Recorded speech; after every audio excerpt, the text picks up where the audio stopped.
Hello. Hello. Welcome back. Welcome back. Long time no here. But welcome back to the Watch That John podcast. Brr, brr, brr, brr, brr, brr, brr, brr, brr. Did I sound like Yeah, air horns? It was supposed to be air horns. that's what be air horns. Yeah. Okay. All right. You Um, didn't have to shade me like Underwhelming. that. Yeah, just a little Your mother. underwhelming. But yo, I'm excited to be back because a lot has kind of happened since our last recording. A heck of a You lot has know, happened to you. yeah, to me specifically, right? I just came back from Lagos, Nigeria. Was that your Nigerian accent? No, it And you wasn't. came Not out even my air trying. horns.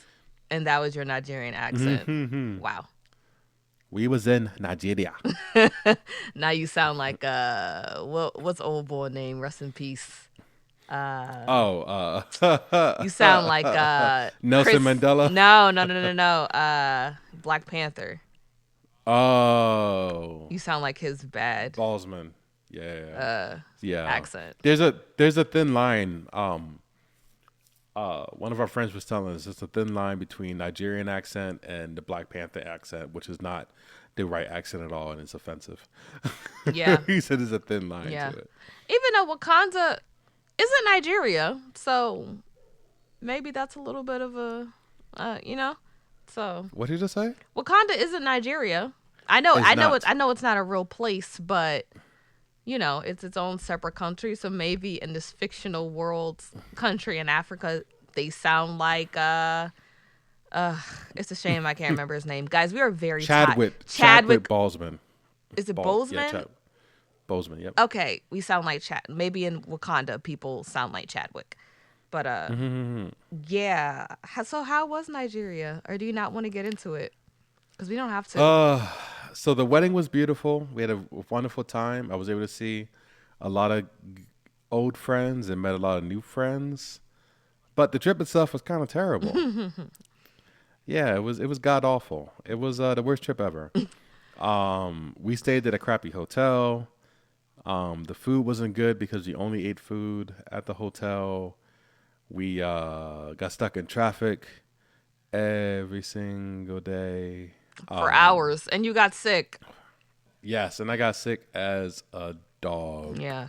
Never been, and that's why we haven't recorded in a while because the past 2 weeks I literally been recovering, and 2 weeks prior to that I was in Nigeria. So And even the time before you even left for Nigeria, you spend so much time just getting ready for Nigeria, getting your vaccines and your visas and packing. And it was a lot, guys. So that's why we had a bit of a hiatus.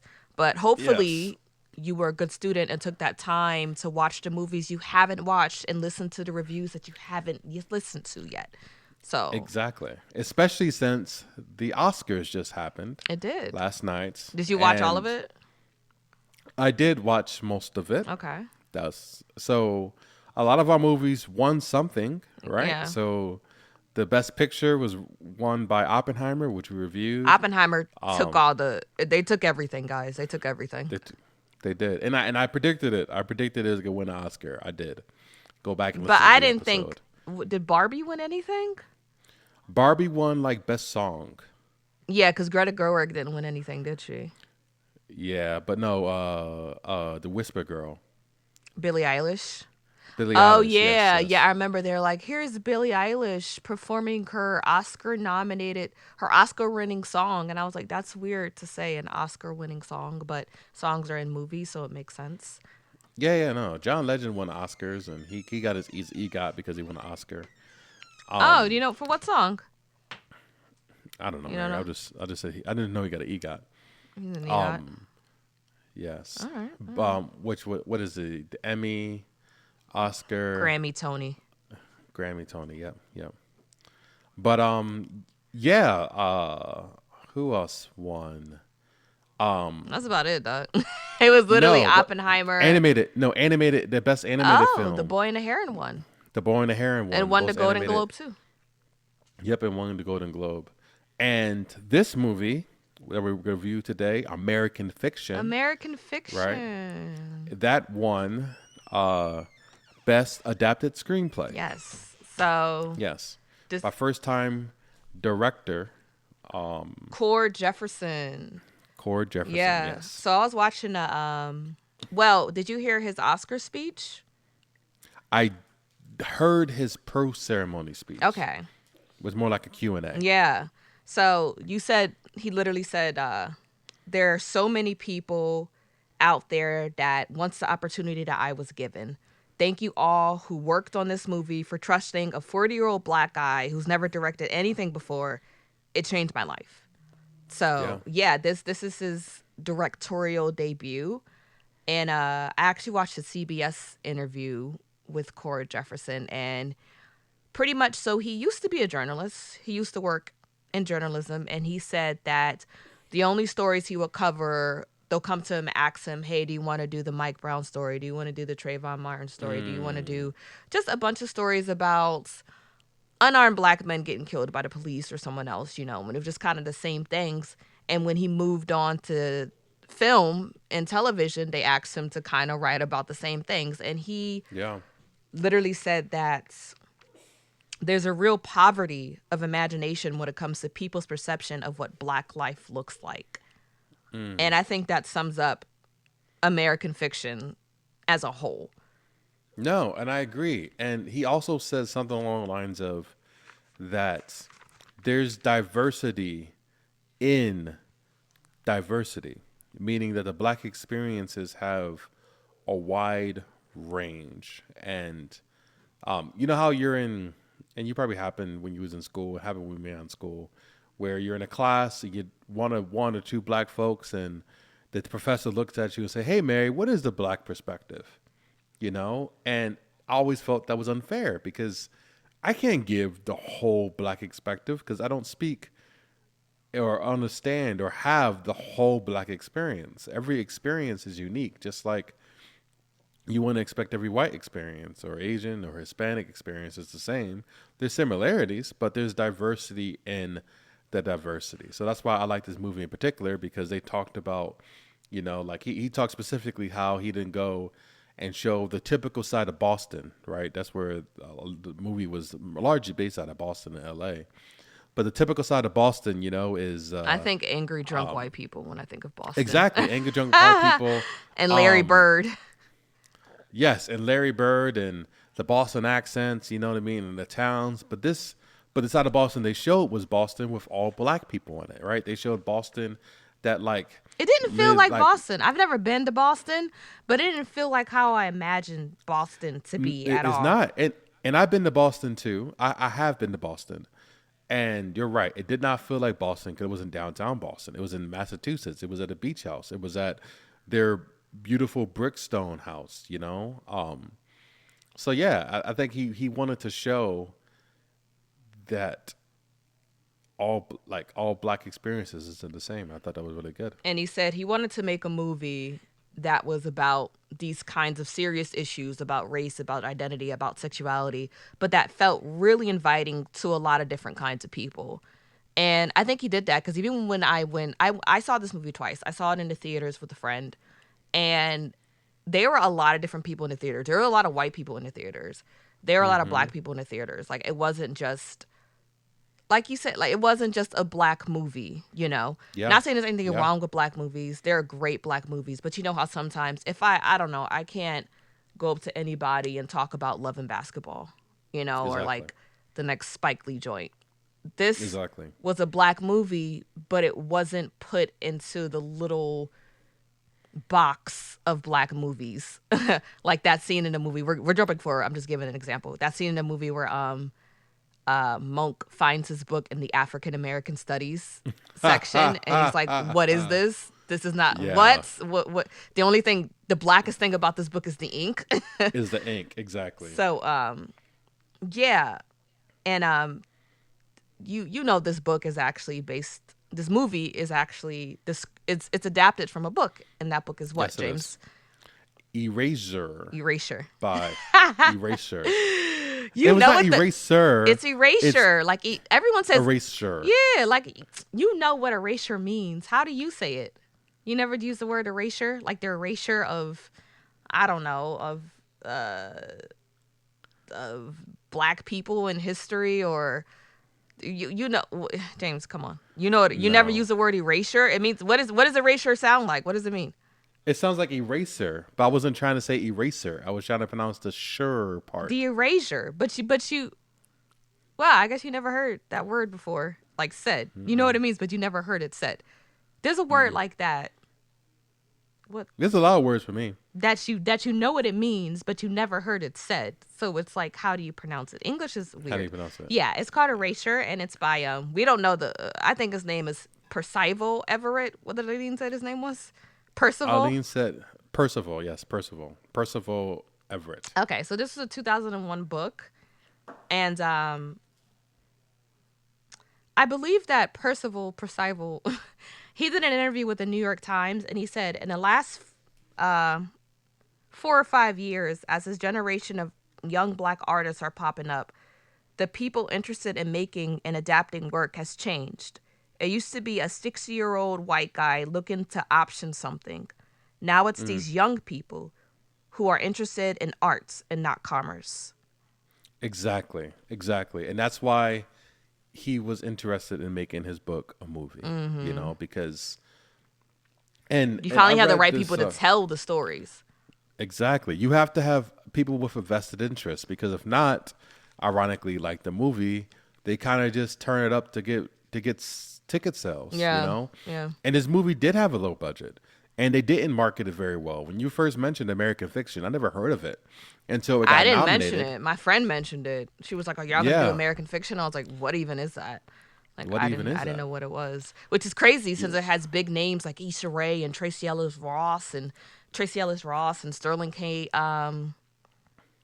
Browning. Sterling K. Brown. Yep, Sterling K. Brown. Brown. And Jeffrey Wright. I'm Yep, thinking and about Jeffrey Logan Wright. Browning, but yeah, it's like, yeah. So, but all right. Even Keith David was in it. You know, and He he's like the father was. / cop of every black movie. Oh You know my what I mean? God. I saw him and I was like, yo, who is this man? He's literally in everything. But I don't know Yes, his he's in name. everything. Keith Davis. Yeah. Keith, Yeah. So Keith David. is David? Okay, Keith David. David, Yeah, I was yeah, like, yeah. this man, his face, like I've been growing up seeing his face my whole life. Another black legend who white people probably Yes. don't know who they are, but we know. We know. We know, exactly. But I thought the movie, right? When I read the description of the book, I was like, wow, they did a pretty good job of reenacting it, right? Because in Of the adapting book, it, not reenacting. of adapting it, yes. In the book, Thelonious Monk, right? Yo, I know I'm a PK Ellison. because I kept seeing his name, PK. a preacher's kid. I kept Oh, seeing his okay. name and thinking Thessalonians. Wait, it's Thessalonians. But I saw his name and I thought Thessalonian. Every time Yes. I saw it. So his name it played homage to two black American legends. Arthur Ralph Ellison. So you say homage, I say homage. Homage, homage. Yeah, English don't make no sense. It doesn't. And jazz pianist. You say pianist or pianist?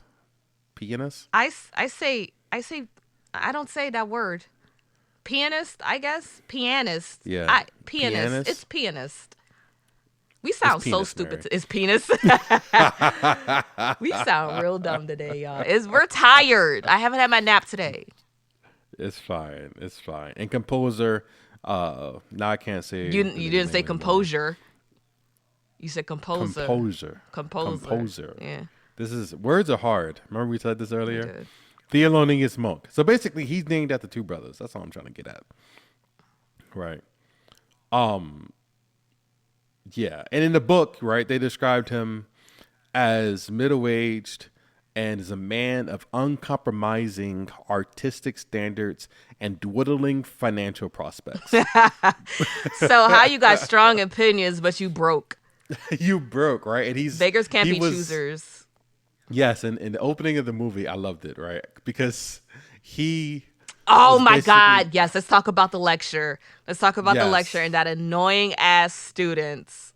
Tell them what Yes, happened. right? Tell them what happened. Break it down. So he was teaching a Southern literature class, and I forget the name of the book, but I had the strong ER written on the board, Yeah. right? Just just strong ER, right? And a white Not girl now. raises her Now I want to know what hand. it says. Wait, it's It was like dang. Ain't nowhere wrote it down.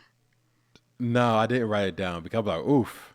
I said It they was got the just written on the on the whiteboard in all whiteboard, caps. right? It all caps, just strong ER. She's like, I don't think that word is right. And he looked at it, was like, This white girl, I yeah, spelled it with two G's, right. I right? spelled it. And Not then even she with was the A, like, y'all. Like you said, the strong ER. strong ER, right? And so then uh she was like, well, it's offensive. And he was like, well, I was able to get over it. Like, I'm pretty sure you can Real too. shit. And she was like, I don't see how. And then he just looked at her like, what? Yeah, yeah.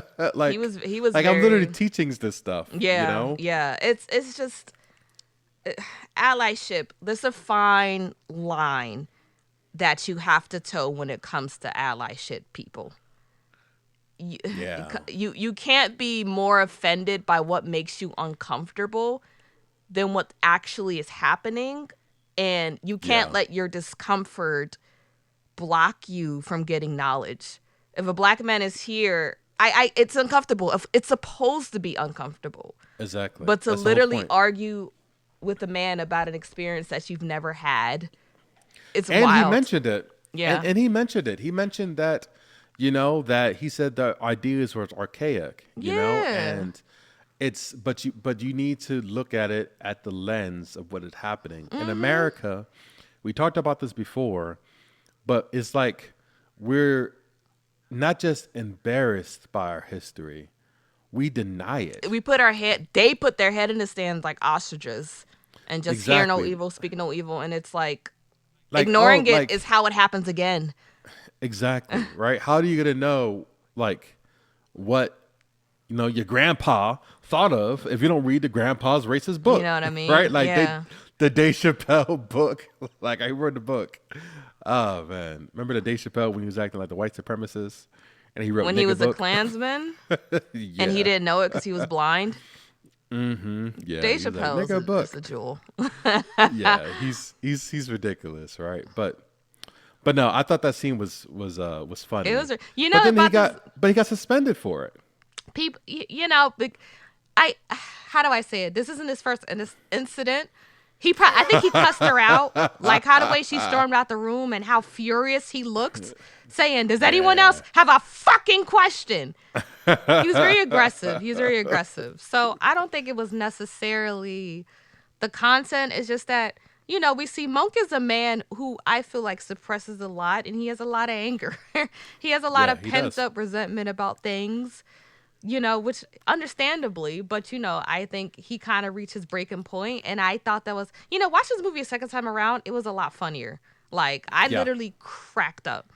Like, when he was in the room where they're telling him, hey, we need you to take like a leave of absence, and someone said to him, His hater coworker. he was like, Yeah. someone was like, Monk, we're so glad to have you here at this university, and you're such a great author. And he's like, seriously, he hasn't published anything in what do you say, 12 years?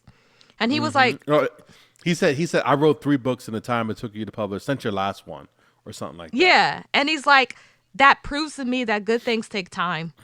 Exactly. Like, I find your book at airports with my fucking Cheez-Its. Get out my face. Like, but No, that was his banter was funny. He's really really smart. it's a very witty, smart film. Mm-hmm. But it also has moments of, it has moments of sophisticated banter, but also just straight up funny silliness. Like Yeah. later on in the movie where they were having a funeral and that man just walked up there and said, "Do you have a permit for?" Oh, we can. We'll get to that. Yeah, yeah. We'll get. Oh, It was a good balance. It was a good, because I feel like sometimes movies, when they try to fall into like the smart, sophisticated category, it feels like they're trying to hold back on comedy. This didn't feel like that. No, and I think so. In the book, right? They said that they called it declusive. I'm probably butchered that word. Declusive? Yeah, basically like To not include. not No, like I said the word wrong. They basically the book doesn't stay on task. It's wide ranging. It's like scatterbrained, right? And I It sounds think like a bad thing. that's well, they said sometimes it could be like that, like it's not really staying on task. But I think it just shows the range of the author, because it shows like how they can be sophisticated, but funny, but hood at the same time. It's that You know duality. It's the exactly, intersectionality between being a scholar but also being a nigga. You know, exactly. it can You know coexist, and I love people like that. I love it. exactly, I love it. But exactly. yeah, when he said that aren't you, I forget who he was talking to before when they were talking about his leave of absence. He said oh, you're going to that book conference in Boston, so that should relax you. Your family's there. And Monk said, it's funny that you presume that spending time with my family is relaxing. And he's Takes the edge off. yeah, and I said that, and I was like, you know what? That's something that I'm grateful that I never fully experienced. Only in certain moments where I'm like, oh man, my family sucks. This is about to be awkward. Yeah, yeah, yeah. Yeah, but I remember me and someone else were talking about, this is way off topic, but it's like I really don't understand the dynamic of like siblings deeply not liking each other. Not as simple like, we argue, we fight, sibling stuff, but like y'all generally don't get along. It's like, what?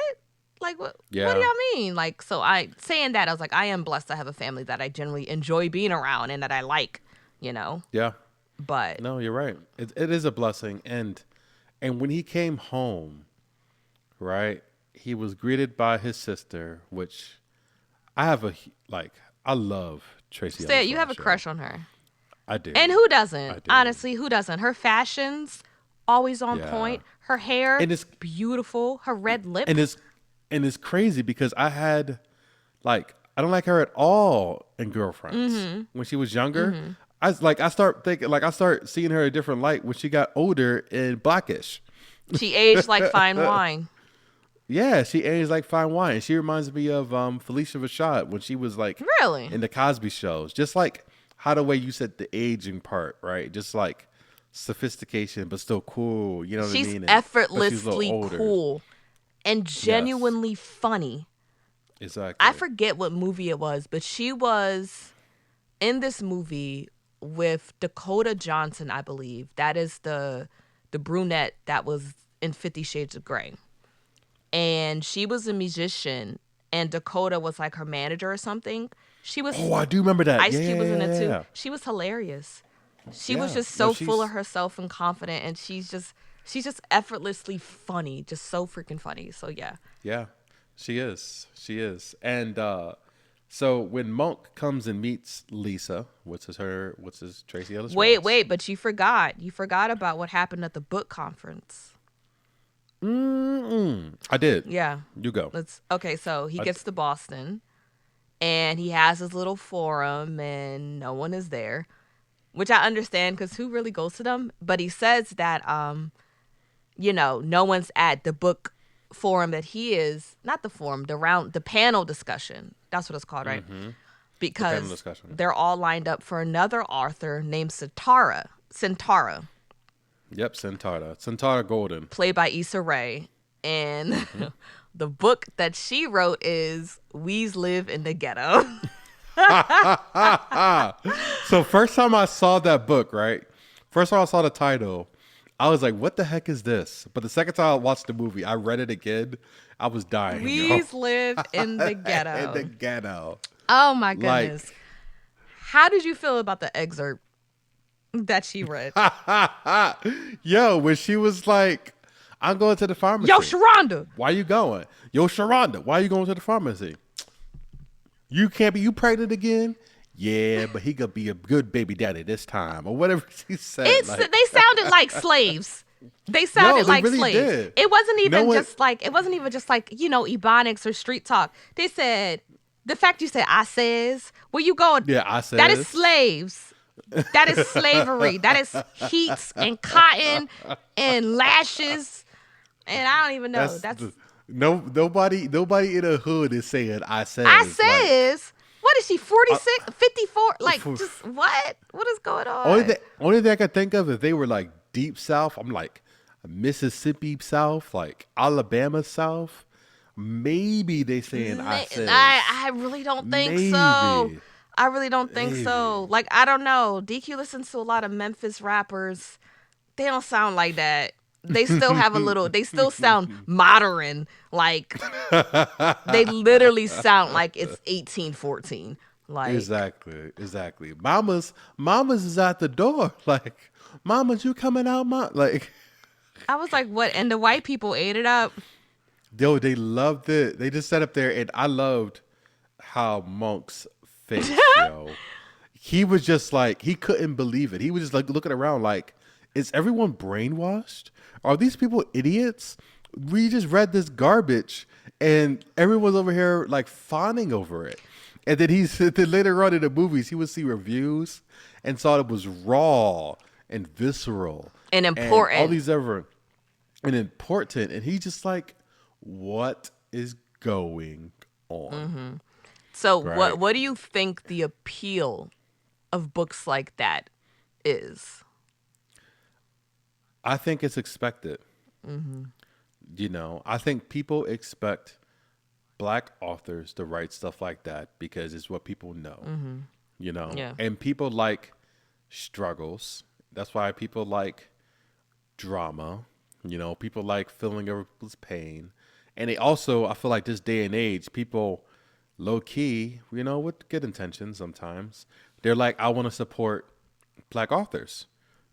So the books that are more like visceral and like alarming and provocative are the books that get the most attention, right? You know how books work, it's all word of mouth. If someone's like, yo, this book is awesome, you got to read it and you could tell someone else the book is awesome, because you don't want to be the one to be like, I missed the point, like.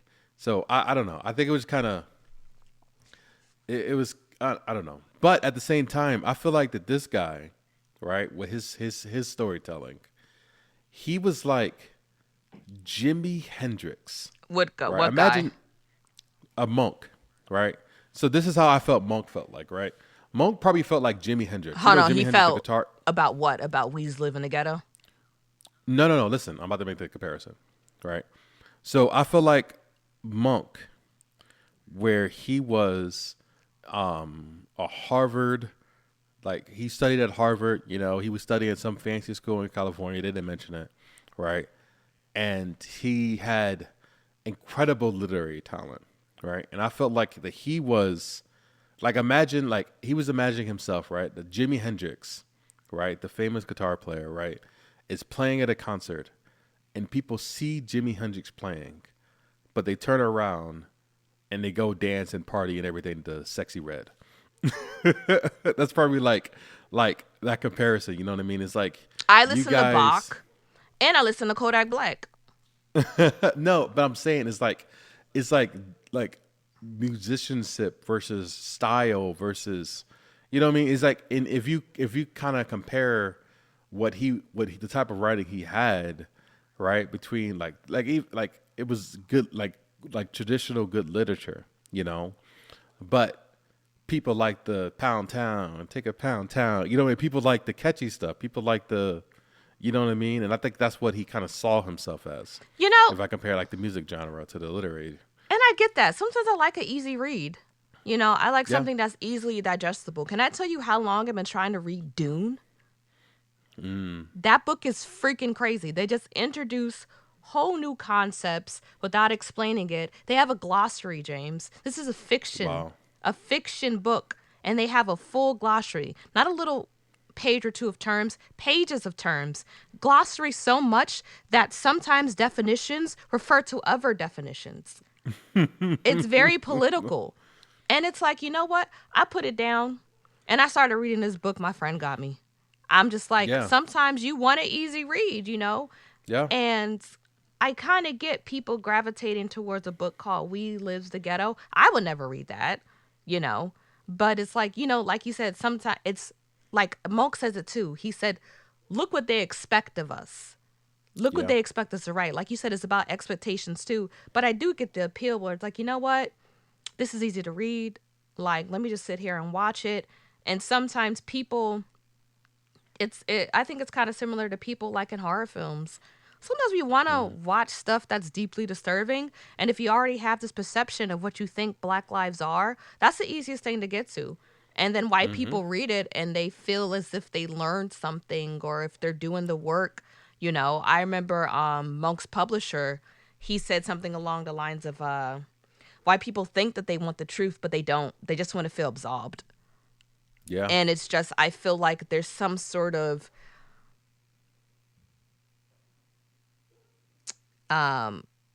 what's the word? What's like the word to explain someone feeling absolved? There's some sort of absolution. They feel less guilty when they read a book about Yep. Yep. black Yep. artists by black artists, even though authors, even though it's not good, because in their mind they're like, okay, I'm supporting a black author, and they truly believe Exactly. that they're understanding the black experience, and you are, but they don't understand how limited that experience is and how it Exactly. further perpetuates stereotypes, you know. So Exactly. yeah. Exactly. Right.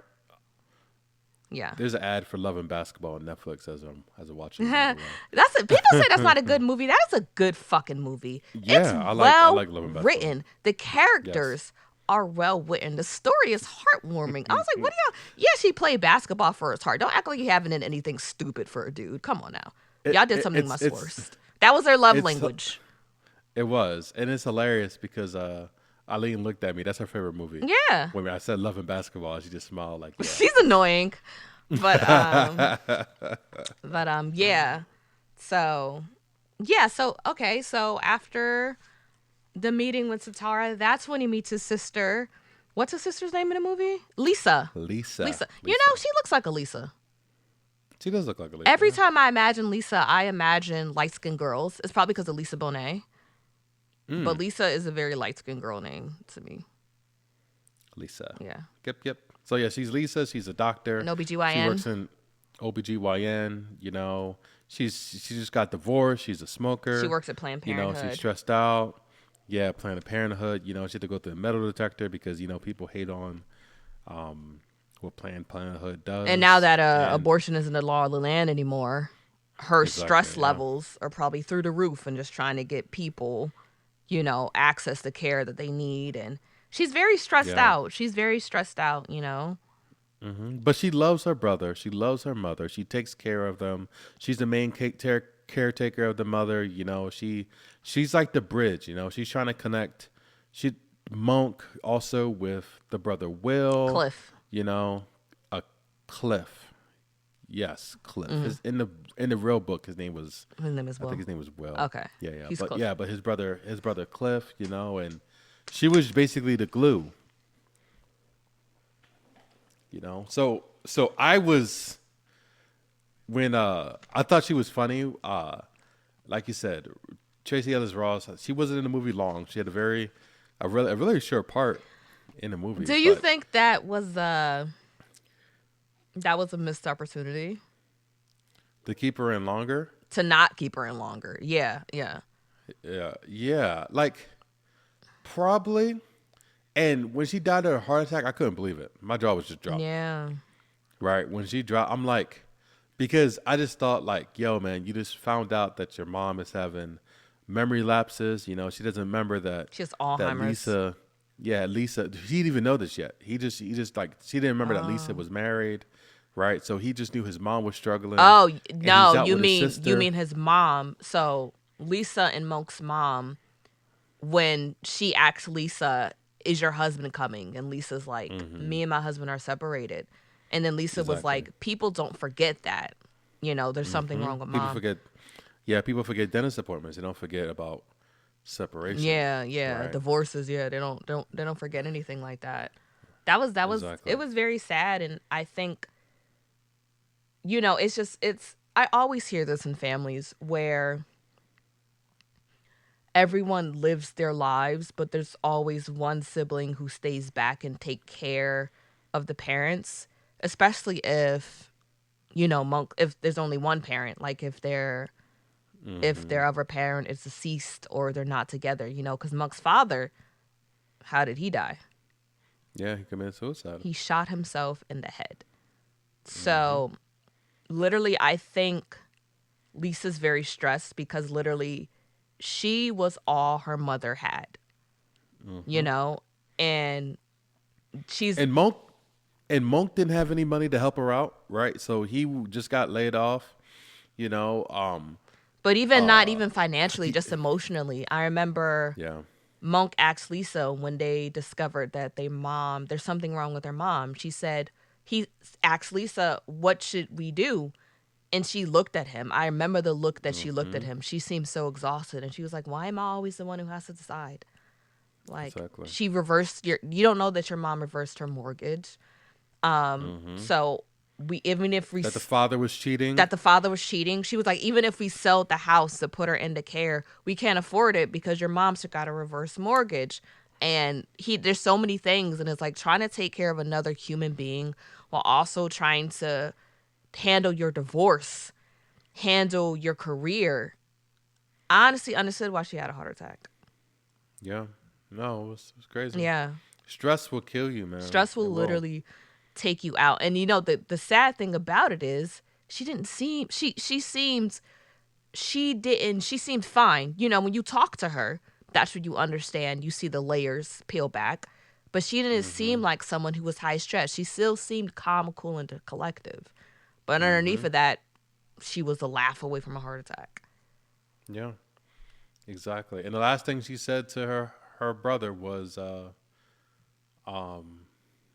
"Dictionary police." Yeah, because he's a real stickler for words and they're Was a dictionary police a dictionary detective?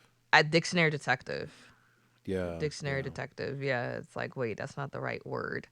And she said something. She was like, I hate it when I bring up an idea to you and you repeat it back to me as a question. It sounds very condescending. Just say you think it's a dumb idea. Yeah. So Monk does have a certain era of, what's the word, arrogance to him, an aura. I mean, of like arrogance and just kind of thinking he is intellectually superior to other people. And his sister was, like you said, OBGYN. She's a doctor. So is his And his brother. brothers, so was his brother, so was his father. Yeah, yeah. And in the book, his grandfather too. Wow. So they're from a family of doctors. Yeah. They're like the Huxtables. Yeah. He's the only non-medical doctor Yeah. in the whole Jones. Yeah. So I guess he kind of had to find a way to cement his intelligence as well. And I guess writing and reading is where he really did that. That's my speculation. Yeah.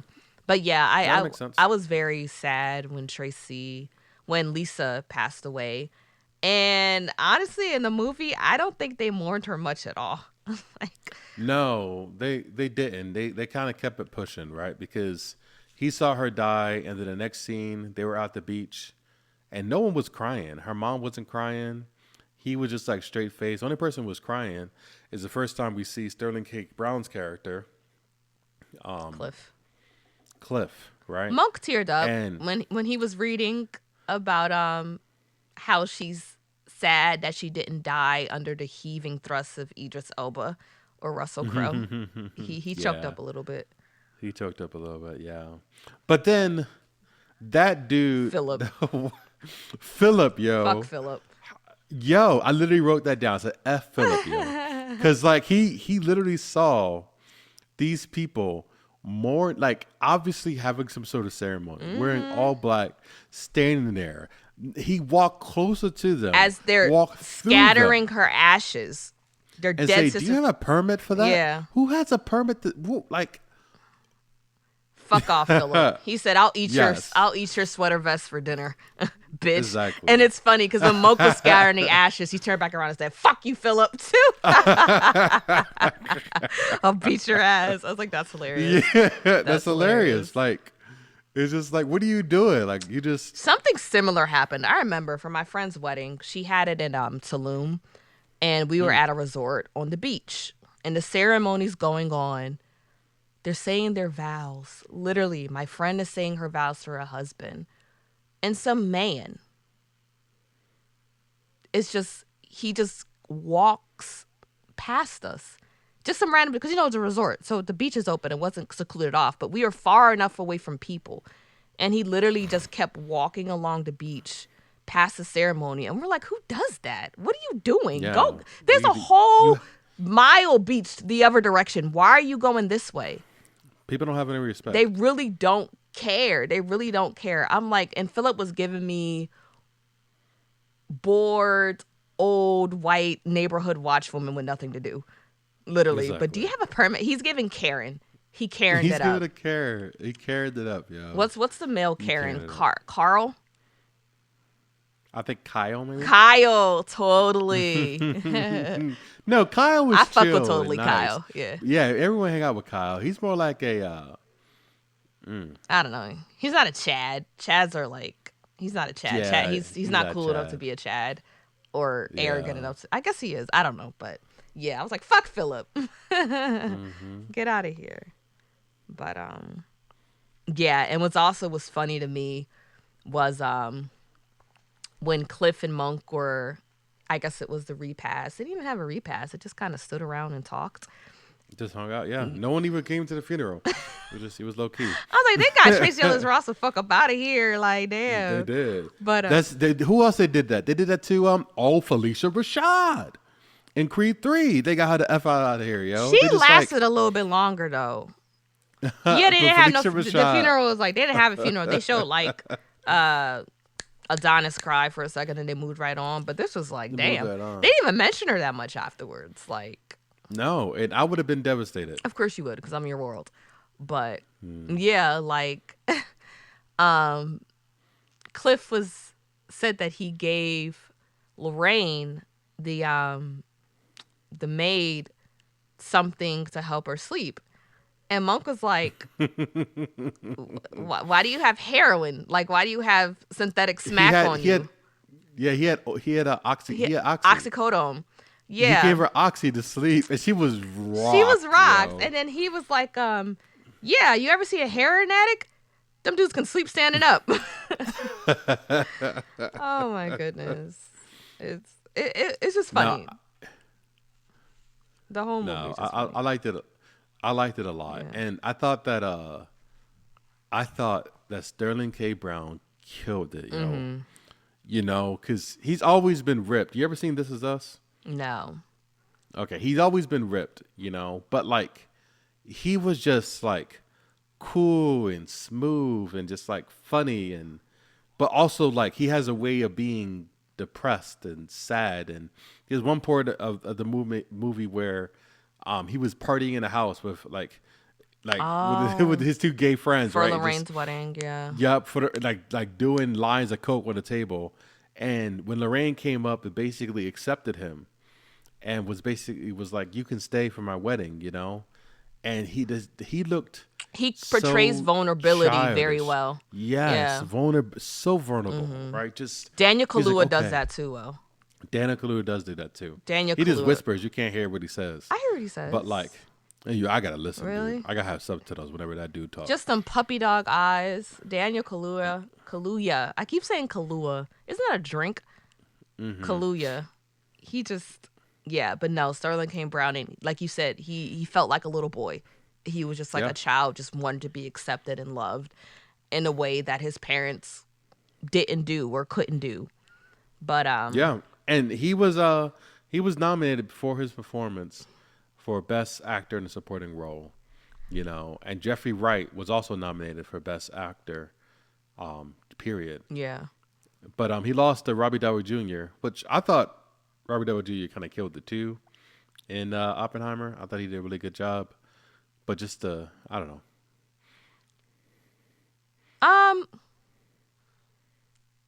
It's kind of hard to say. I think Robert Downey Jr. was being Robbie Downey Jr. in his role in Oppenheimer, but it was good. It was good. I've never seen Sterling K. Brown Portray a gay man. portray the character that he portrayed in American Fiction. So Yeah, I agree. I yeah. agree. And like he was a gay man, but he wasn't like over the top with it. You know, like some people would think, oh yeah, you gotta play a game and you have to be like super Flamboyant. flamboyant. You know what I mean, and stereotypical and Well, stuff. that's what they expect of them too. That's what they Exactly, you're expect right. of them. That's what you expect. But what did you think of Coraline? Oh yeah, she was from the Huxtables, the Cosby Show, No, she's not. She's Co- from the Living Cosby Single. and the Cosby Show. Really?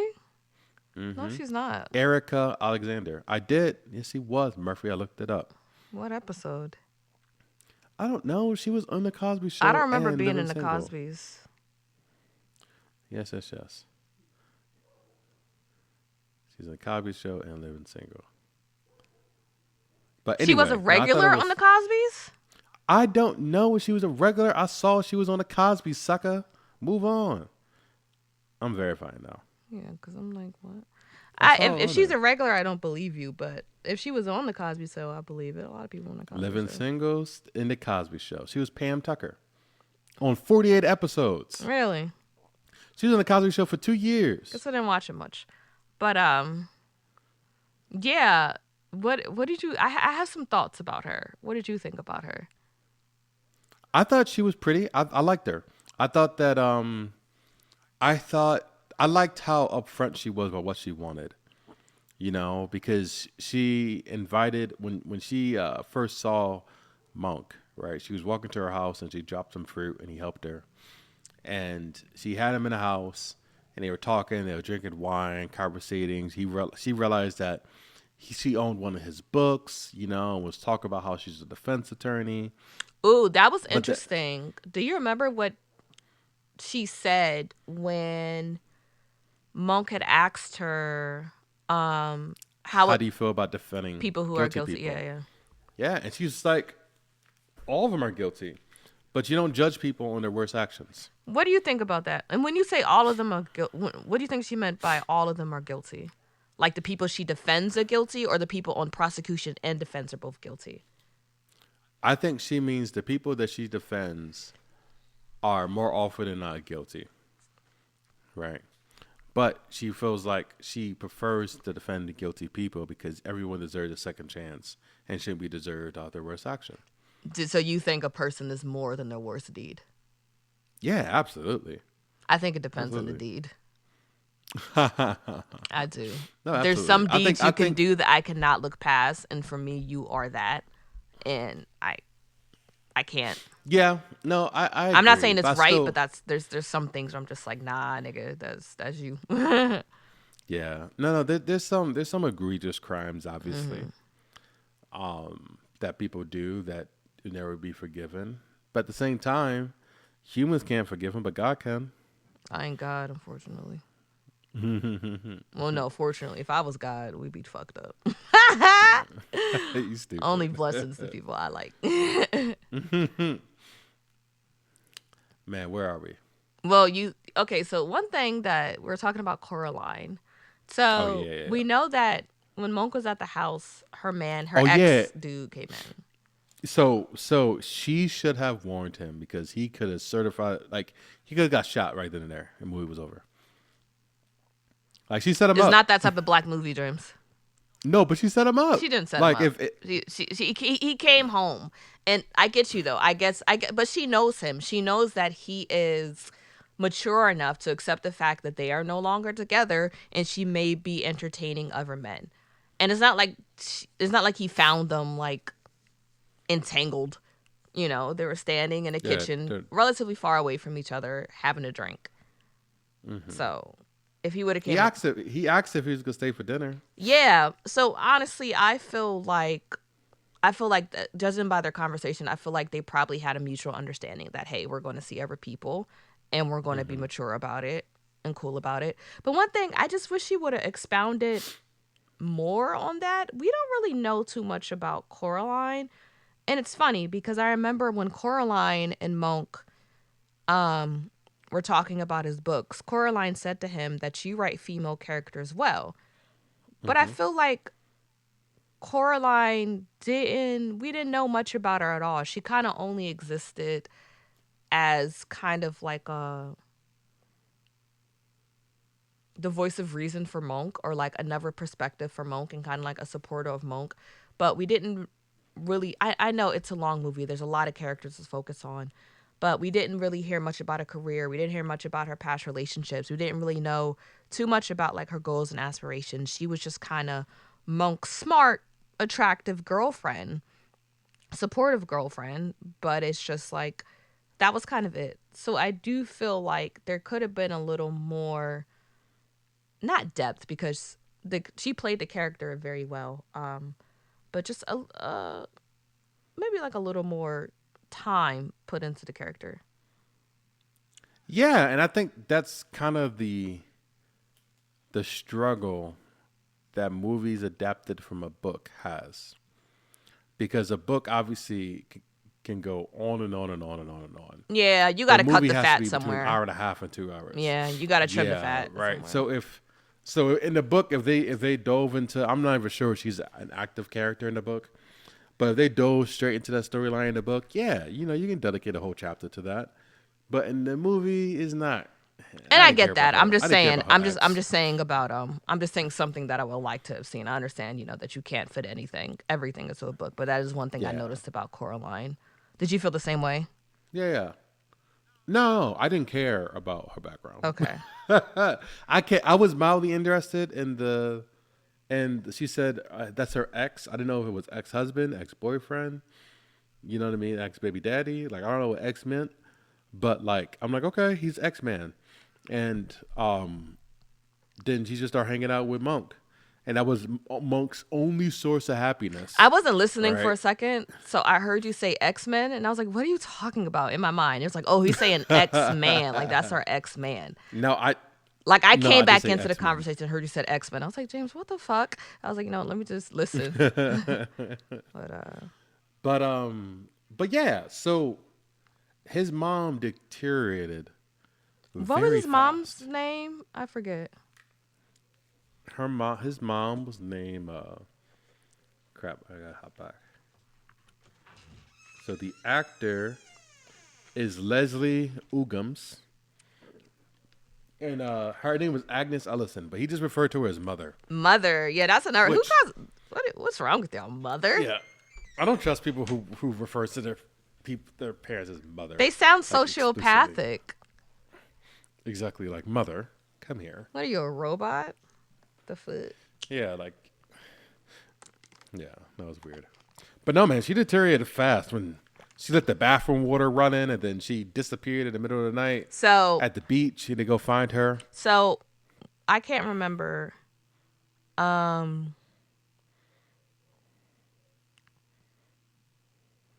the bathwater scene where she left the bathtub room. That was after Lisa had already passed. Yes, the bathtub scene was after the funeral. It was actually right after the funeral, and then she ran out to the beach when, oh, we forgot about Maynard. Maynard and Lorraine. Maynard. They Yeah, it were is they were Maynard. I say Maynard, but they Maynard. say Maynard. Yeah. Yeah. Yes, Maynard and Lorraine was hanging out, and then Monk and Lisa was hanging out, and then I have some questions about. Mother decided to run out into the ocean. Yeah. I have something I want to say about Lorraine, but we'll get back to that. But DQ said something that made sense to me. I was like, oh man, that's really sad. But he was like, it was a joke. But when, I guess when Monk's mother was having I don't know, a dissociative episode or hallucinating, she was gone. She ran out to the beach, excuse me, and she said, Lisa's out there rough housing with the cousins. She could get hurt. She doesn't swim very well. And then DQ made a joke like, yeah, Lisa's in the ocean, but not like that.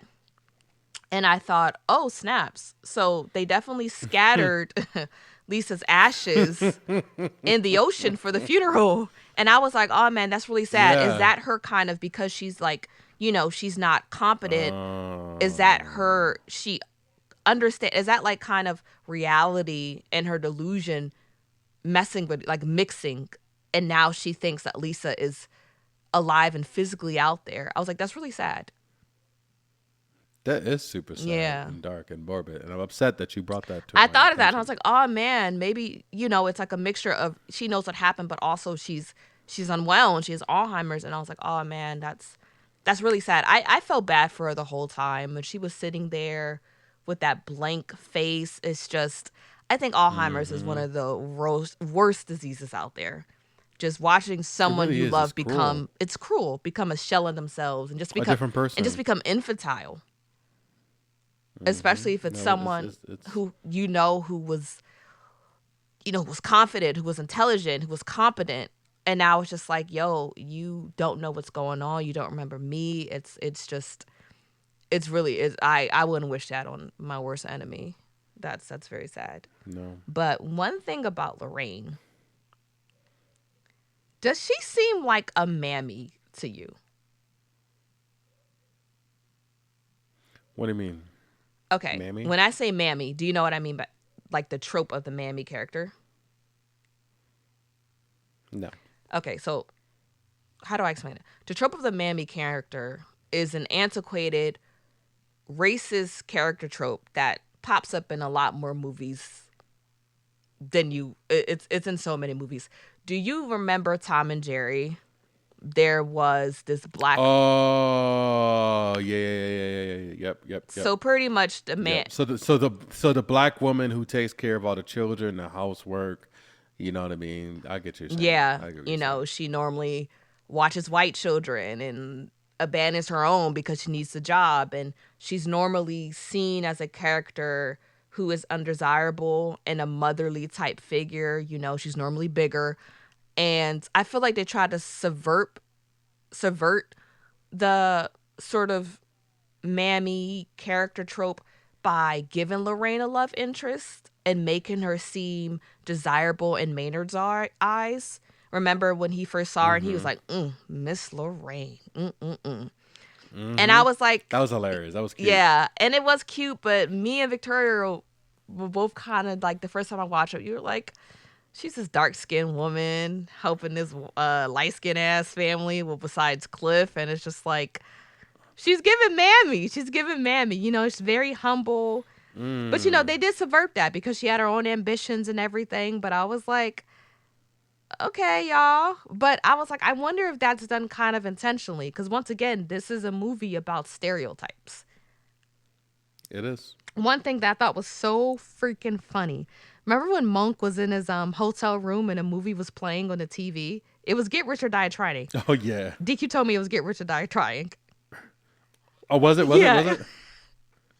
Dog, that movie out of context was hilarious. He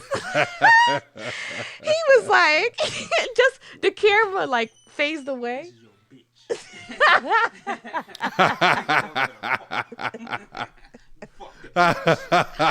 No, wait. Do you remember what he said? You gotta say It it. was something like it was. I can't remember exactly. It was something like. I could hear You him.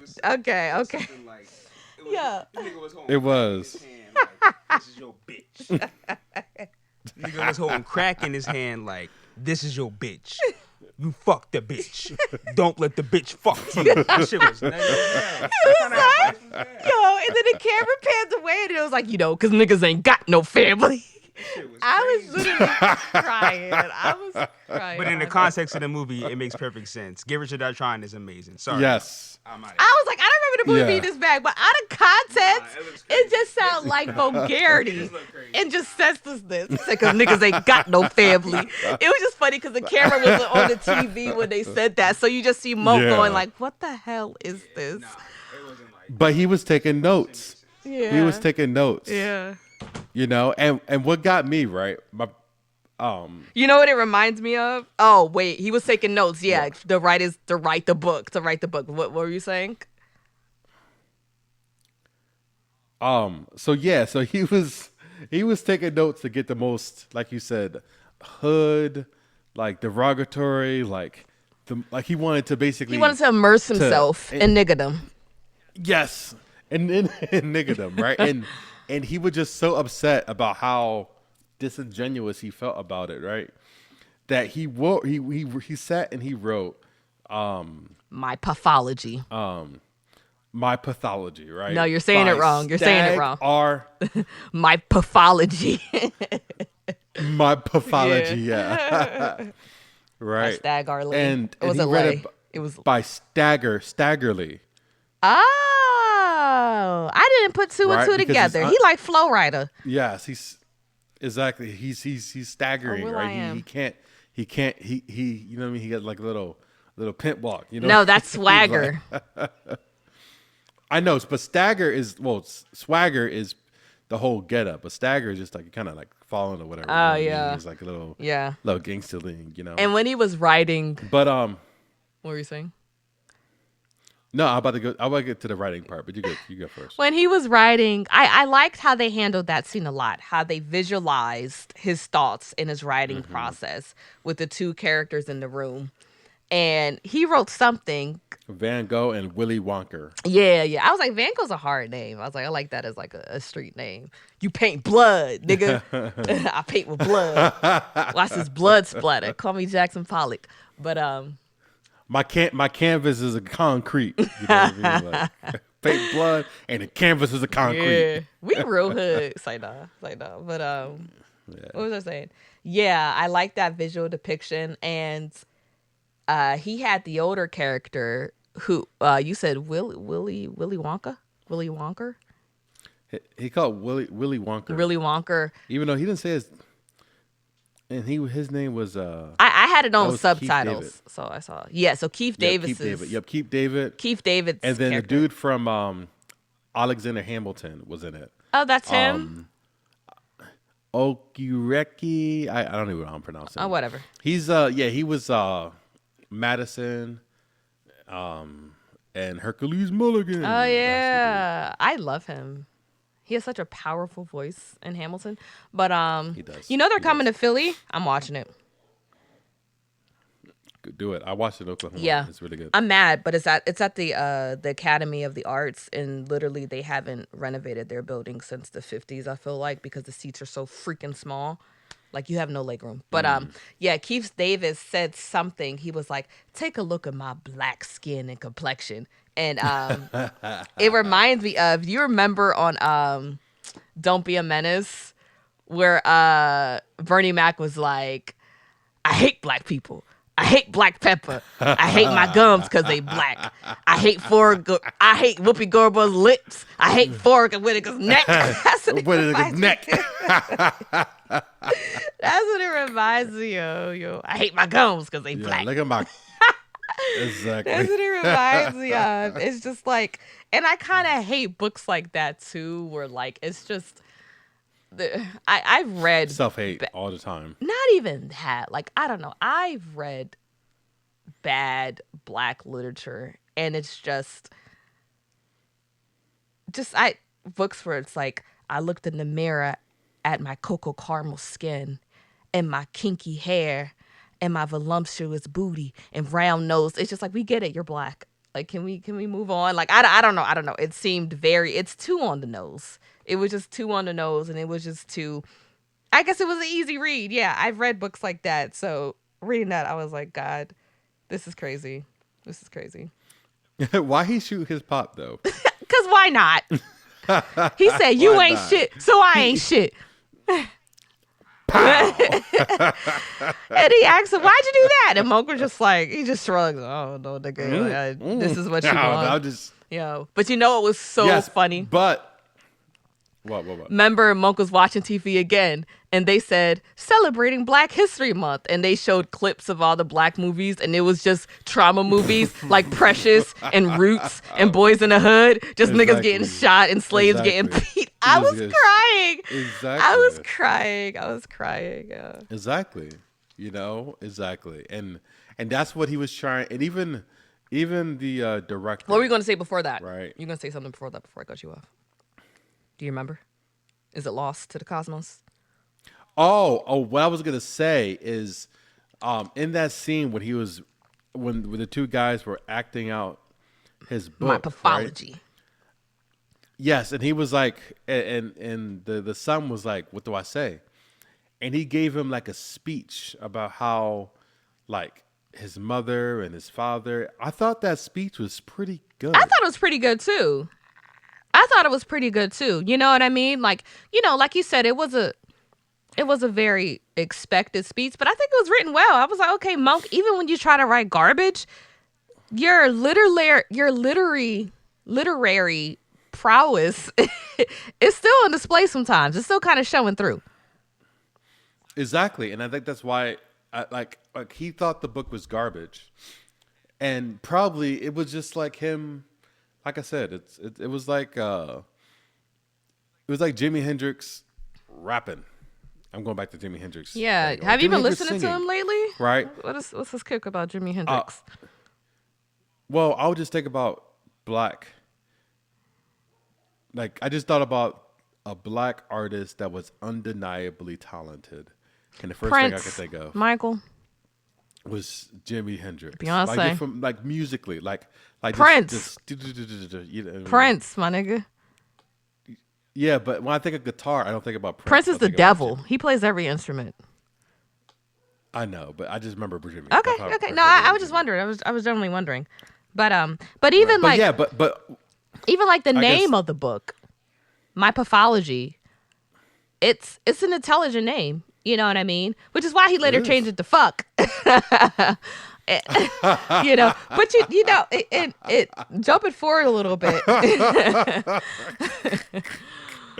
Like, he did everything he can to make sure that book didn't succeed. Yeah. And white people just kept eating it up. They love And he it. made millions of dollars off of it. Yo, Just eating it up. it's just. But me and DQ were talking when he said, I'm gonna change the book to fuck, and the publishers were like, yeah, it makes it more black. I asked DQ, I was like, when you think of curse words, is fuck like the black curse word to you? I was like, white people love fuck.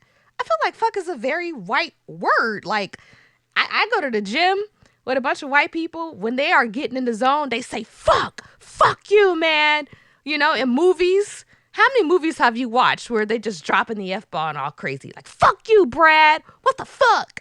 I was like, I think fuck is, that's a white curse word. I think mother effer is a black person. Motherfucker. Yes. And I think shit. I think we have, it'd be like shit. You know what I mean? But yes, black people drop the F-bomb a lot, but I feel like that's hey, DQ. He's doing dishes. God bless him.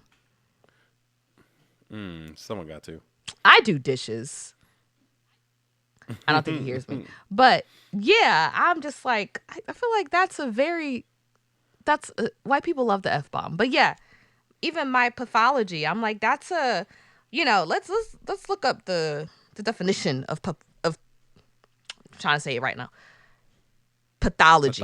So the science and causes. Yeah. It's just The science of the causes and effects of disease, especially the branch of medicine that deals with the laboratory experimentation of samples of body tissue for diagnostic or forensic purposes. A pathological condition. mm-hmm. So the typical behavior of a disease. So he's kind of saying that pretty much the way his character is acting in this street life and just the violence and the fear of it all. It's part of a larger issue, literally a disease that's plaguing the black community and plaguing him. Mm-hmm. But that was too intelligent. So fuck it is. Yeah, and when he was like, I got an idea, and he came up with that title, I was like, he lost his mind, right? Or even his publicist, right? Publishers. I think his publisher, Whoever his agent was. Okay, yeah, I guess his agent, yeah.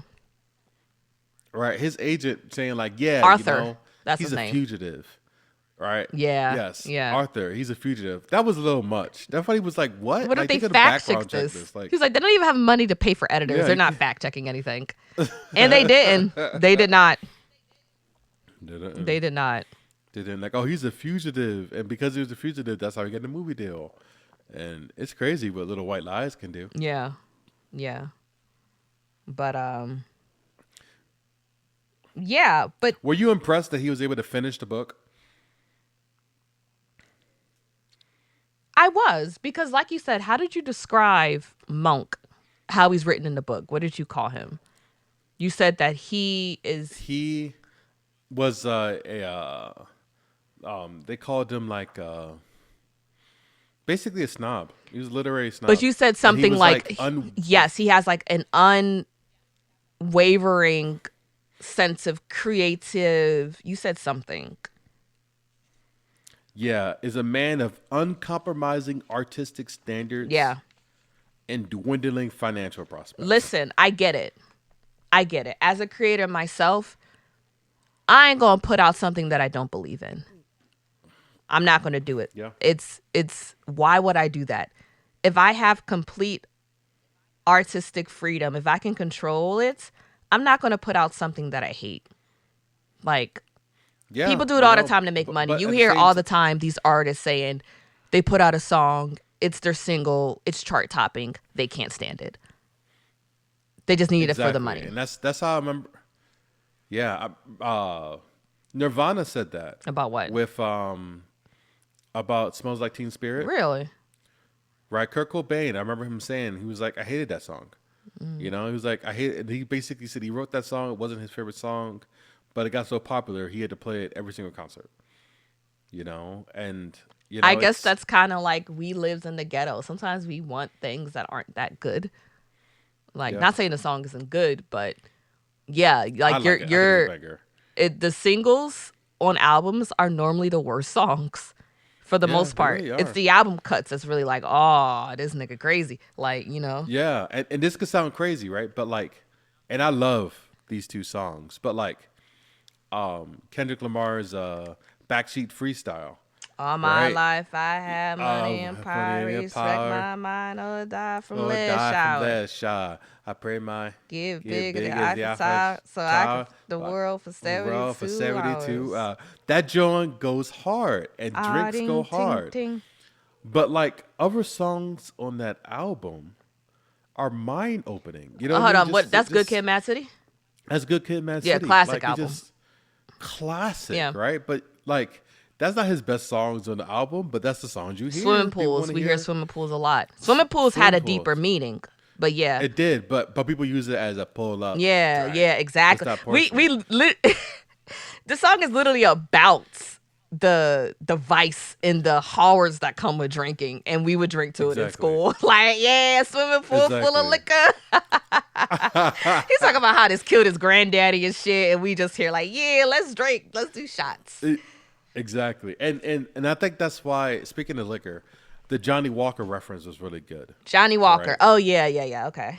Yes, when he said between the original Johnny, the red label, the black label, and the blue label, right? How you have, and companies do this all the time, right? Like you think that, oh, you know, I'm gonna buy this brand because this brand is better than like the generic brand is better until you realize that the same producers make both brands.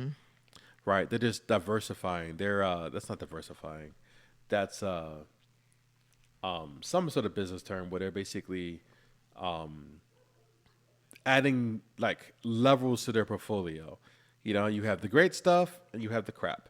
You know, and for him, he can keep writing his great stuff and he can write his crap, and he can make money off of either one. So I get it. I think he just needs to get over himself a little bit. But it's hard. It's like come on. There's some things that you just I get it. I get what he's saying. I understand his frustration when it comes to We Lives in the Ghetto. I understand him not wanting to put out fuck. Like, cause what? What are we even doing here? Like, I completely get it. Yes, he got into an argument with Coraline when he found out Coraline read the book. And she liked the book. And she liked it. And he said something that was so disrespectful. He said, you know, People like you. he said this is Or something like that. garbage and people read it like pigs run into the slops and people like you. And I'm just like, dang. And I feel like she could have read him harder. I would have told him to get out of my house. So what I was saying, sorry, we had some technical difficulties, but I was saying that I would have kicked him out my house if I was Coraline, because I didn't like Yeah. his demeanor. Like, she was sitting at the table and he was literally standing looking down on her, figuratively and literally, you know, and just kind of coming at her, and it seemed a little threatening too. I know he wasn't going to do anything, but at this point he's going through a lot, you know. Later on in the movie, Monk admits that he's getting angrier and angrier, you know, and people always compare him to his father. And he's just standing over the table looking down on her. And when she said, "You should go," I didn't like how he finishes his drink and then set it down like he was taking his time. I would have been like, "Get the fuck up out my house." Like, why? Like, he just kind of finished his drink, took his time to said nonsense. And it's like, this is my house. When I tell you to go, you leave as quickly as possible. So I didn't like that. Get up out of here. But Coraline says something that did struck a chord with me. Do you remember what she said? That's, she said, "Oh, you're talking a lot of smack for someone who hasn't published in a while." Yeah, she came at his neck, but she said something. She said, "When you're going to realize that not agreeing with people is not a badge of honor." Well, not being able to relate to people, is not a badge of honor. She was like, and you know, I had the. It makes you an a-hole. It makes you an asshole. Yeah, she said, you know, you've been brooding and like acting distant and weird, and you may think it's chic or artsy, but it just makes you an asshole. But her saying, when you're going to realize that not being able to relate to people is not a badge of honor. And, you know, I had to check myself, because sometimes I do feel this sense of sort of superiority when, let's say that, I don't know, a trash pop song comes out and everyone loves it, and I'm just looking around and I'm like, this is garbage. What is wrong with you guys? Or if a book comes out and I don't believe the book is well written or challenging, and everyone's like, oh my God, this book is so good. Or a TV show comes out and I'm like, this TV show is terrible. Like, it's not written well. The characters aren't portraying these actors aren't portraying. You know what I mean? It's just like, don't yuck other people's yum. Like, just because something isn't your taste, just because doesn't mean that your taste is better necessarily. That's true. You know? And Monk's mother said, you know, you're a genius. And she said geniuses are lonely. And that's true, because I feel like geniuses are people who aren't understood, and they're people who don't understand people as well.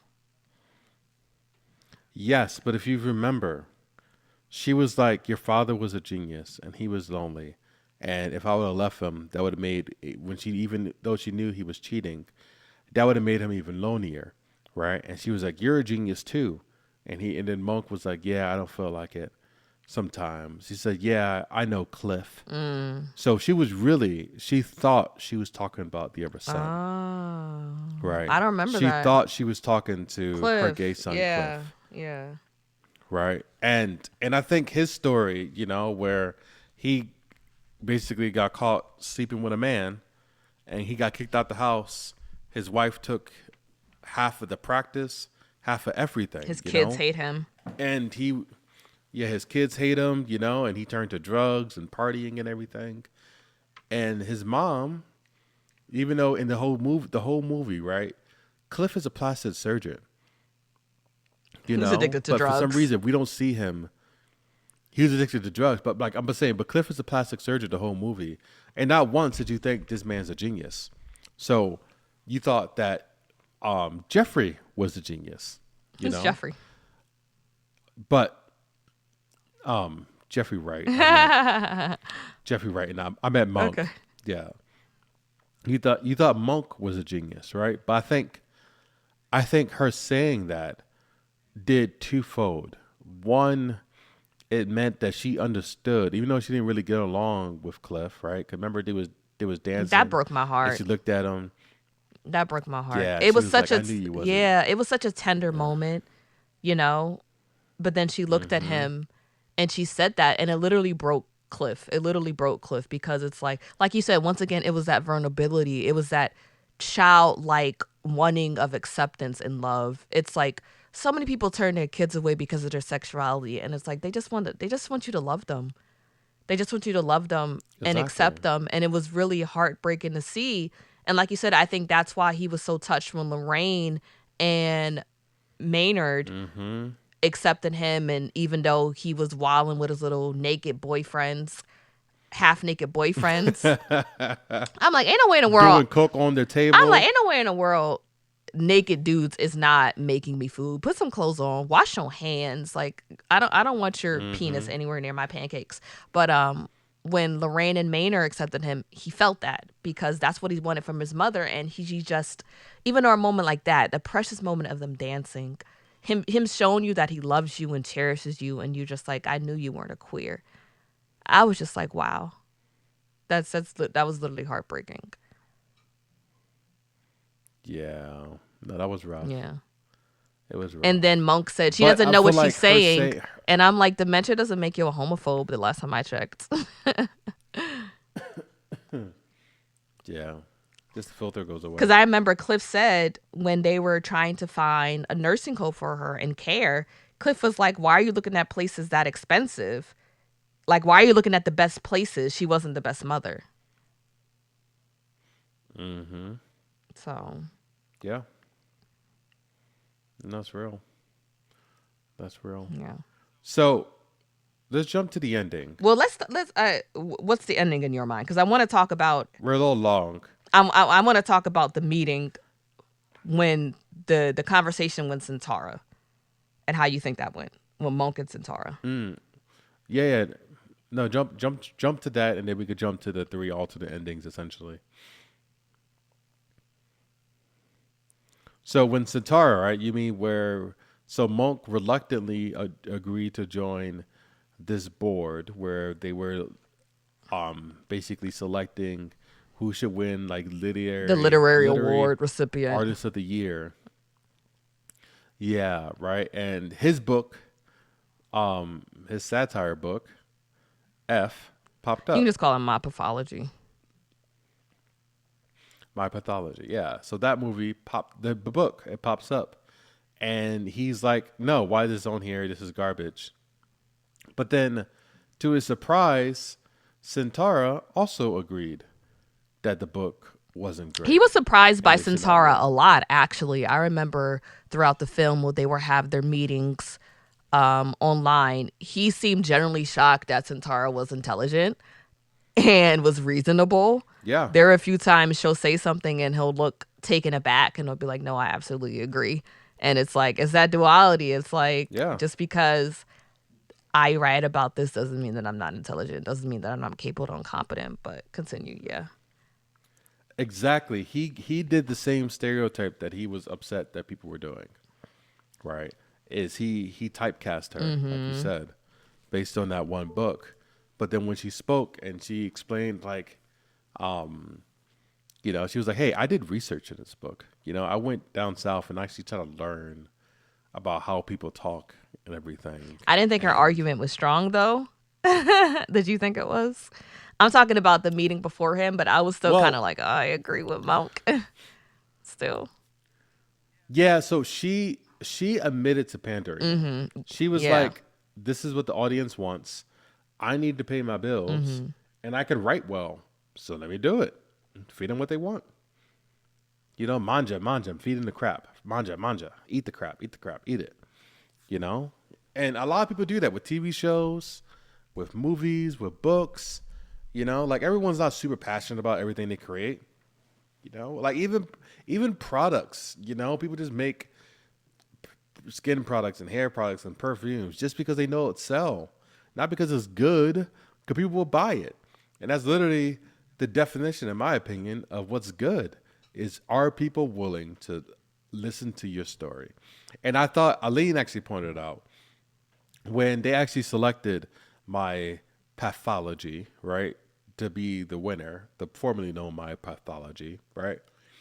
They the lady was like, "Yeah, I think we should listen to black voices," even though The they both black ignored people the in two the room. black Yeah. voices in the room. Yeah, that was hilarious. I noticed that too. You also want to know what I noticed? Yeah. This is earlier on, but as soon as Monk say, I don't really believe in race, a cab driver literally chose a white man over him. Do you remember that? as soon as he said that. Yes, he it's said like that. yeah, I don't believe in race anyway, and he got Passed by. left by the cabbie. Like He picked up a white like, dude like you don't, immediately. like- Yeah. Yeah, but he's like, yeah, I think it's really important we listen to black voices. And it's like, you don't listen to this. 2 black people in the room telling you this book is trash. But that's hilarious. Yeah. exactly. But yeah, I get it. I guess that moment with Sentaro was literally the finger being pointed back on Monk, you know, him looking into a mirror, because at least she can admit that it was a cash grab, but at least she put her heart into it. It wasn't, you know, at least she tried to make something authentic, you know, her doing research. So it's like, yeah, once again, duality.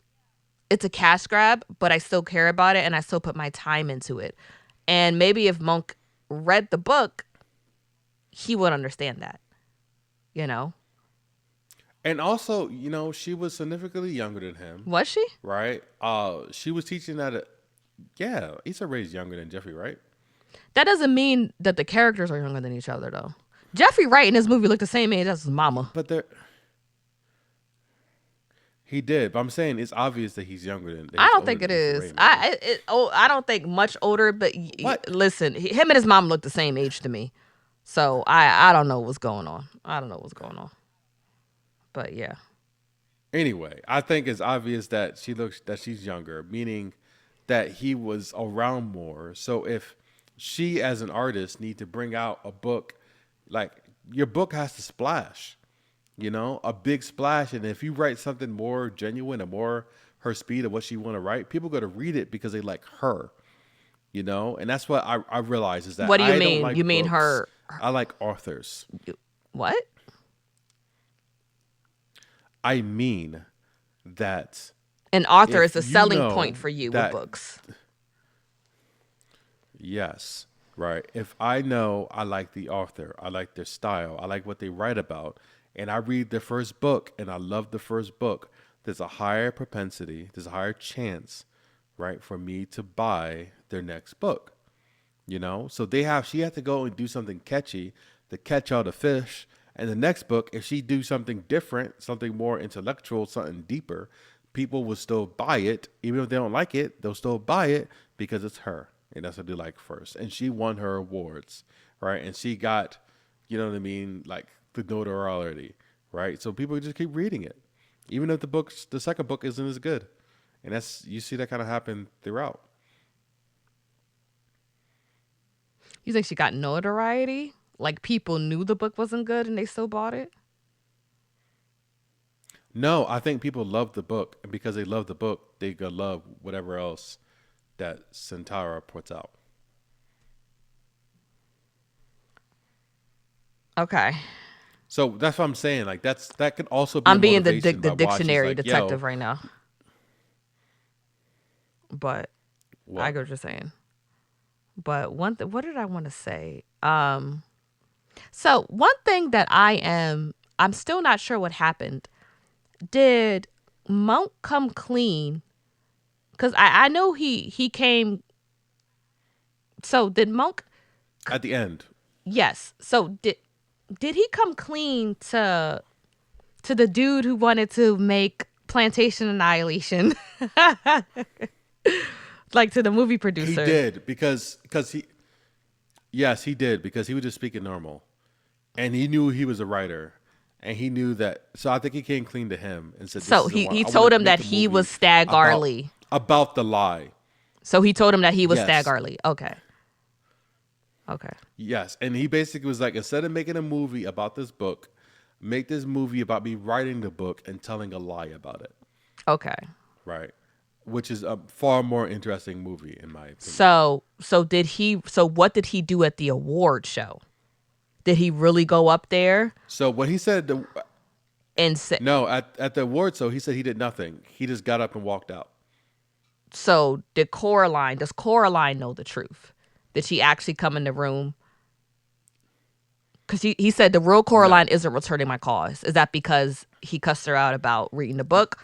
Or is that because she knows that he's Stag Garley? She's still mad about him cussing her out in the house. That's what you think has happened. Okay. So, I was like, okay, I'm not yeah. really sure. And I don't mind the ambiguity. I just wanted to know what you thought happened. No, he said straight up. He was like, yeah. He's like, so what did you say in real life, right? Because in the first scene they showed us, he stood up there, he stood the trophy, and was like, I have a confession. And then the movie ends, and the director's like, okay, what happens? What do you do in real life? He was like, nothing. I just stood up and walked out. That's what he said. You I don't know? remember saying that. Okay. Yeah, he said that. He's like, I just walked out. Okay. So meaning he didn't say anything to anybody. He didn't make a scene. He was just upset and he walked out. You know, I did like the second ending though. It was very cheesy. But when he went to Coraline's house and he was like, I'm sorry, I just haven't been myself lately. Yeah. I was like, that's yeah. really cheesy. But listen, sometimes I like cheesy endings. Sometimes I think it's cute. And he's like, now it seems like a romantic comedy and we don't want that. And I was like, yeah, I know. But that was kind of a cute. You know, they wrapped it all up in a tight little bow. But unlike this movie, you can't do that. And I like that. You can't wrap everything up in a tight little bow. There's still a lot of questions that's gone unanswered. Are you and Coraline going to talk to each other? What are you going to do about your mom? Are you and Cliff's relationship being repaired? What are you going to do with your career? Like they're talking about, like how do you feel about this movie? You're still putting it out. It's a lot. So I did like how the movie ended. What about the third ending? The over the top, ridiculous ending that everyone wants. Ridiculous. It wasn't surprising. I as soon as the camera, when the police stormed in and the camera pans to the awards in Monk's hand, I knew the cops are going to think it's a gun and gun him down. I was like, and Wiley loved it. He said, that's incredible. That's incredible. I was like, of course. And that nigga, he got shot like Denzel in Training Day. Yeah. And he got shot like Denzel in Malcolm X. Yeah, they lit him up in just Malcolm on X. stage. They lit him up, lit him yo. up. He just got shot 40 times before he fell. Yeah. It was Eileen and I's jaw was dropped. It was like, the F is going on, yo. Oh my goodness. Yeah. Like, they really kill him like that. And then he walked out and sold the movie and jumped in the car with Cliff. And jumped in was his like, convertible. I unfortunately sold it. And before he pulled off, that moment reminds me of Atlanta. Like the slave actor and how he just head out at him. That seems like something out of Atlanta. That seems like a very Atlanta the show or the Atlanta the Atlanta city? the show. Like Okay. that seems like a very I get his name wrong. Danny Glover, Hiro Murai moment. Like I was like, yeah, that was hilarious. That was hilarious. This whole movie's very funny. Very funny. So what do you rank the movie, Murphy? I give this movie a large bag of popcorn. What? Exactly. And it's crazy because when I first watched the movie, I was not impressed. That second time around, I was cracking up. I don't know what it is. I was cracking up.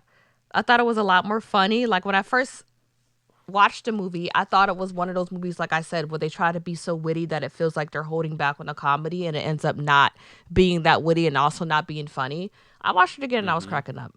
Maybe it's because I was watching it from the comfort of my own home and I could really pay attention more than the theater with other people. And I thought it was funny. I noticed the nuances in the character's performance a lot more. Like I said, with Tracee Ellis Ross, even though she was on screen for a limited amount of time, her face when she looked at Monk and when they were talking about their mother, she said, why did I always have to make decisions about her? Why is it always me? I saw the exhaustion in her face and it was palpable. And, when we're talking about the vulnerability that Sterling K. Brown showed in his performance and, really kind of, I still feel the same way about Lorraine and like the mammy archetype, but the second time around, I kind of got used to it and and also, I kind of forgot the first time watching it that Coraline did stand up for herself when Monk was coming at her about reading fuck, so I was like, okay, she stood up to herself more than I remembered. She wasn't hollering, but she was still very stern and she still held her ground. So, like I said, I still have the same gripes, but I like the movie a lot more the second time around. So yeah, I give it a large bag of popcorn. I think it's a good movie, deserving of winning its Oscar. Yeah, for directorial debut, Brother Corey did a good job. No, he did. He did. So, It too.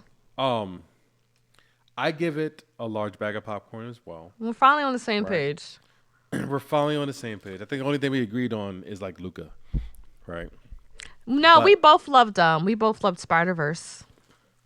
Yeah, we did. I did love Spider-Verse, even though it was a low movie, like the volume was low.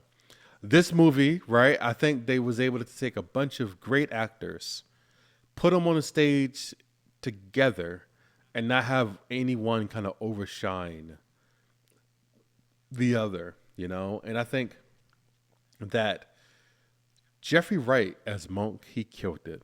You could feel and see his pain and frustration, understand his He was anger. seething most of the movie. He was seething, Yeah. right? Seething. And he did it most of the time without even raising his voice. Like with the one scene where The quiet he went intensity. yes, and he gathered all his books and brought it to the right section. He And was like, the dude was like, I'm just why is this in the African American studies section? Yeah. exactly just because I'm black doesn't mean I wrote an African American. His book did look like a textbook, though. I'm not going to lie. The hardcover, how thick it is. I was like, it's giving college reading assignment. But this NPR article, they said that American fiction is excellent, but necessarily streamlined, more narrow, and comparatively tame, as compared with Erasure. Yeah. Erasure. They said Erasure is bold, experimental, rude, and transgressive. At times, discursive. That's the word I was trying to say. Discursive. Right. What does that mean? Discouraging? No. Discursive means it doesn't stay on point. Okay. Oh, it like sways from the path. It's kind of all over the place. Yes. Okay. Right.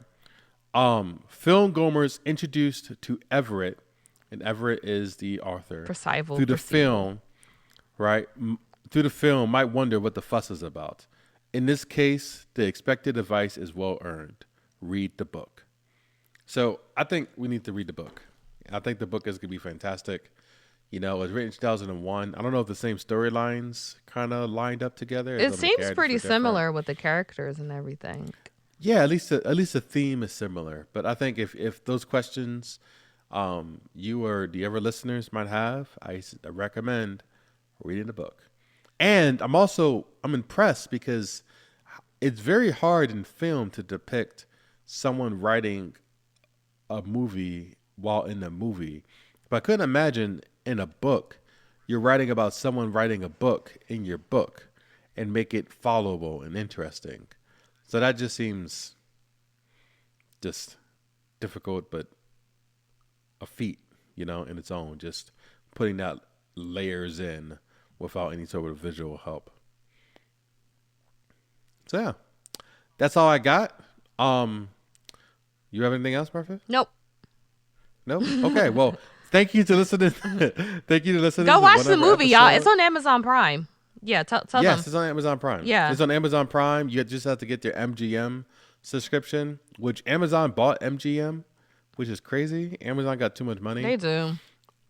But yeah, go watch this movie on Amazon Prime. Listen to our podcast, the Watch That Joan podcast, hosted by James and Mary, on Apple Podcasts, Spotify, where else you find your podcast. Look forward to dropping another episode soon. Yay. Yeah. All right. Bye, guys. Bye.